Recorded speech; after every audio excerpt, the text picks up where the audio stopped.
This is Entrepreneurs Get Visible, the podcast for people who want more impact, influence, and income. I'm Anna Parker-Naples, and I'll be sharing with you proven methods from leading entrepreneurs that help you get visible as an authority in your field. Because anything's possible when you get visible.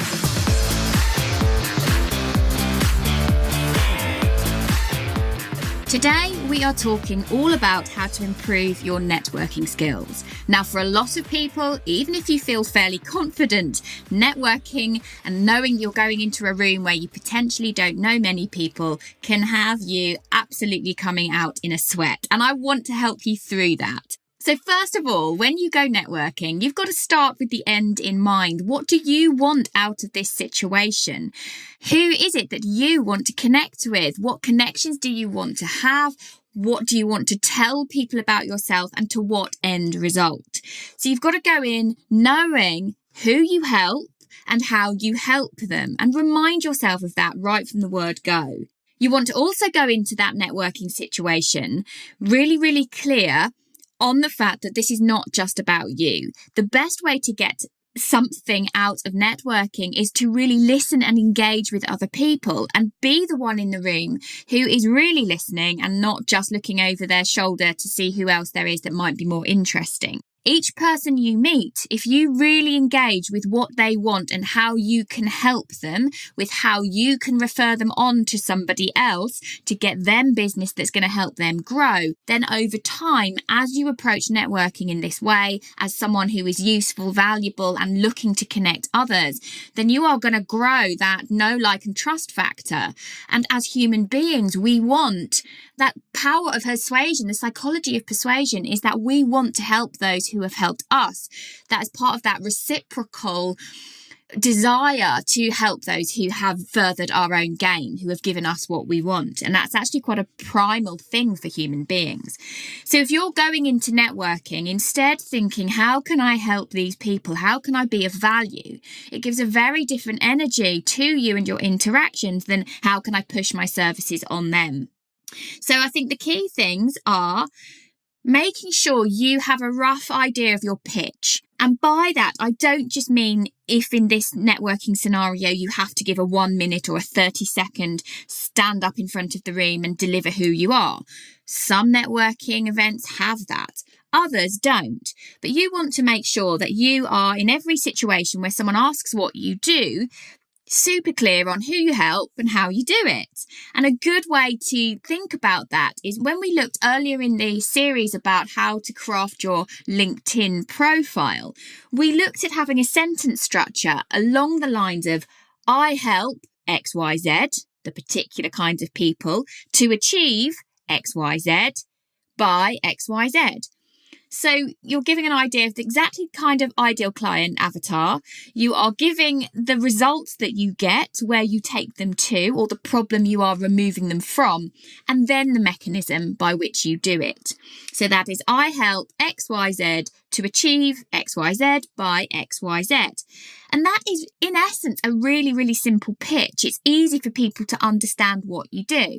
And you want to make that language that you use in that 1 or 2 brief sentences as simple as possible. Don't use jargon. Don't use terms that people aren't going to remember.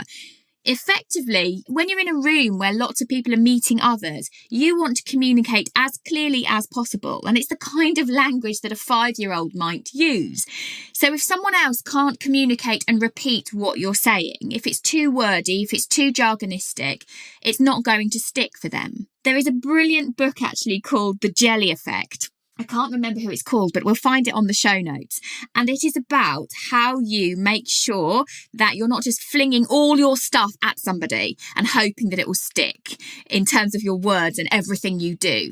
That instead you are being precise, you are being clear and concise so that they are able to digest that information much more readily. And you want to think about what they might be describing you to if they were then at another networking event, they're at a dinner party, or they were with a friend casually who had a particular problem. You want to make sure that you are the person who solves that particular problem and they remember you for that. So first of all, look at your pitch, who you are, what you do. What is your niche specialism? I think when you're meeting individuals, it's always good to say, I'm looking to connect with, or how could you help me connect with? Do you know these particular kinds of people? Because that, again, places you really firmly in their mind. You want to make sure that you listen. You want to make sure that you are not constantly thinking about what you're going to say next. You're focusing on the person in front of you, and you are engaged with what value you could bring to them.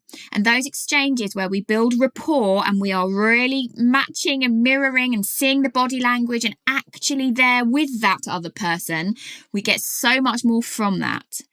Now, it's true that we don't all immediately click with everybody, and that's okay. And having a few stock sentences that make it comfortable for you to leave a one-to-one scenario within a networking event where you're not having to pretend you're nipping off to the toilet can be really powerful. A simple, well, it was lovely to meet you, I'm going to go and mingle in the room. That's okay to do that confidently and clearly.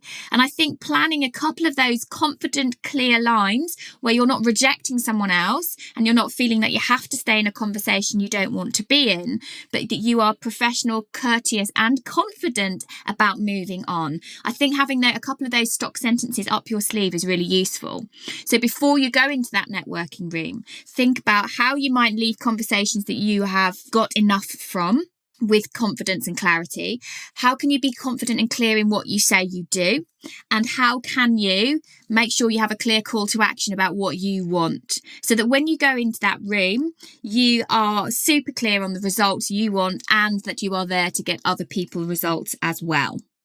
I know that it can be difficult going into a room where you don't know people. You think, who do I speak to? And particularly if you're going into a room where it seems like lots of people know each other. And going back to that book, The Jelly Effect, I really wish I could remember the author right now, but it was brilliant because it was written by a chap whose mother was blind. And so he, as a young boy, would go into rooms and describe to his mother exactly who was standing where and what their body language was like. And everything that he learned and did naturally for his mother, he has then crystallized in this book about how to read the body language. And I don't just mean the postures of the body language, but whether when people are talking in groups, whether they're crowded in together, all face the same space, or whether their bodies are much more open and therefore inviting other people to join the conversation. And you can see this in conversations that are one-to-one, where people are facing front to each other. That's not a conversation where you want to try and join in. But if their body language is open, if their feet are separately placed and they're much more wide, then they are inviting other people to join their conversation at a subconscious level. So I would highly recommend doing some reading around body language and about networking and how to read the room, because for me that meant that I knew that if right this second everybody's body language was fairly closed, actually I'm probably only going to have to wait 30 seconds or a minute or two until their body language changes. There will be a subtle shift in what's going on in the room, and that's the time to go and approach somebody, because their conversation will be changing in flow and they're not right there locked in full rapport with each other. They are looking to break open in some way. So I hope that this has helped.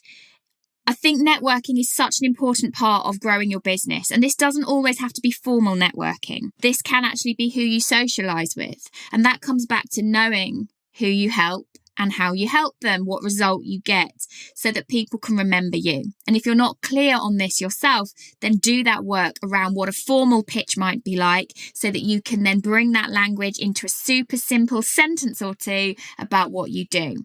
Because there's nothing worse than being asked, what do you do? And stumbling over it, because then you don't feel as though you come across confidently, as though you come across as knowing your stuff.